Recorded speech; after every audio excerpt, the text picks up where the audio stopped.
Come get ready with me on my bathroom floor while I talk about why I think that combo feeding is the mentally toughest choice. Just as a reminder, if you haven't seen my face before, I'm Natasha. I'm a CLC, a Certified Lactation Consultant, and I'm sitting for the International Board exam in September. I am also a mom of two. I have a 1.5-year-old and a 4.5-year-old, and I combo fed my first.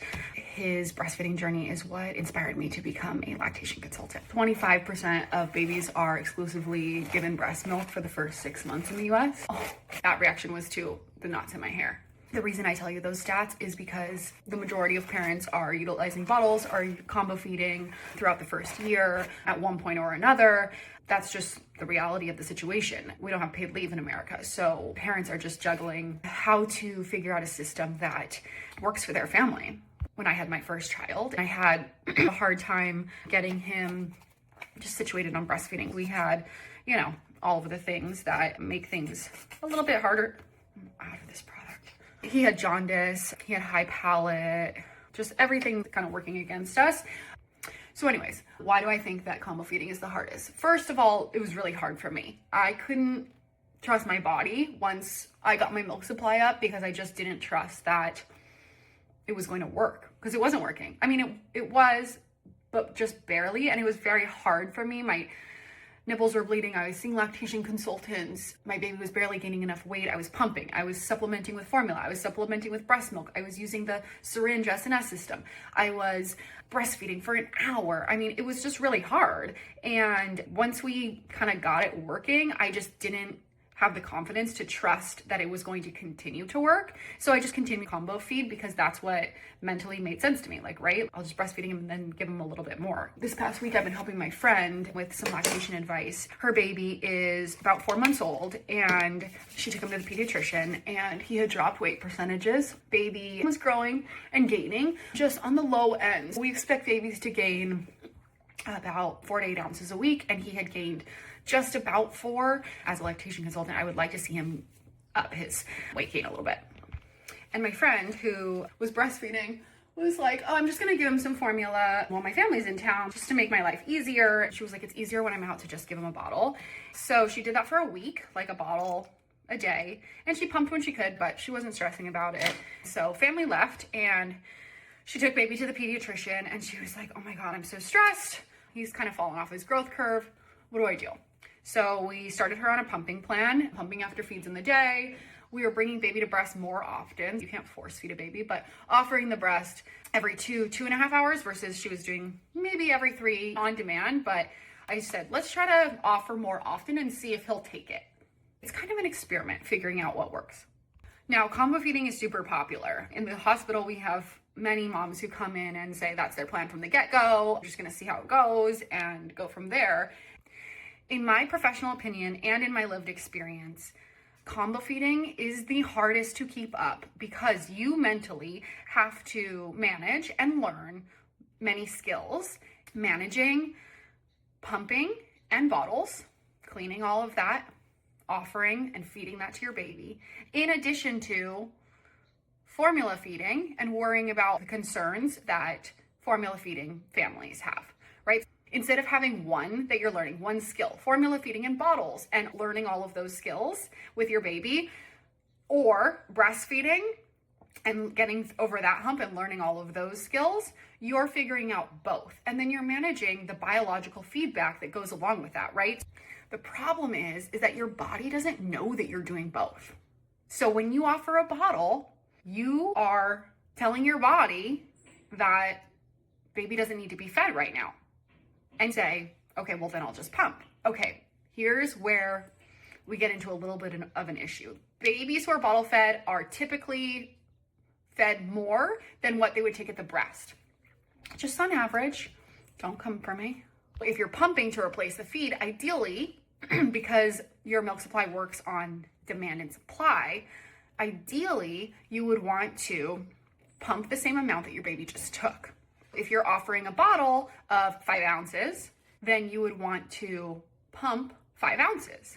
Now, the body doesn't totally work like that. You can't control the amount that you pump. Say your body made 3 ounces. So now baby's full off of 5 ounces, and so they are gonna wait until they're no longer full from that 5 ounces. But your body only got the stimulation and the milk removal of 3 ounces from the pump. So now we have an issue because your body was told, refill that 3 ounces, right? Make that 3 ounces. That's how much baby took. And yet the baby is full of 5 ounces. So it's probably going to last a little bit longer than a 3 ounce feed would. I have to take this lip stain off because I look like a clown and I can't take myself seriously while I'm talking about this with this on. So the combo feeding group has to manage both, and this is why I find it to be the hardest. My friend who's dealing with it right now is now working to get her supply back up. She had been exclusively breastfeeding, and we're working to get the supply back up. And the combo feeding group, even if you combo feed from the beginning, often has to deal with this mental sort of gymnastics, how much their baby needs, and as they grow, figuring out how much they're gonna take and how that changes.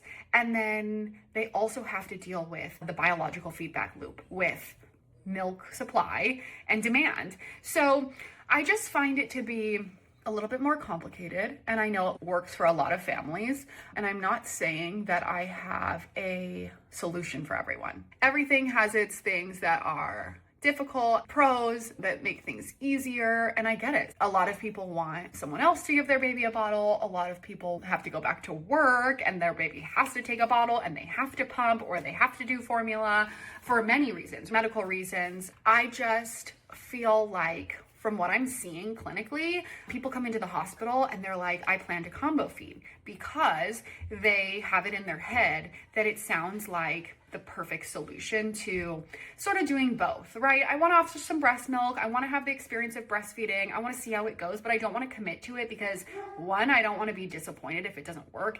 And 2, I just like the flexibility of it all.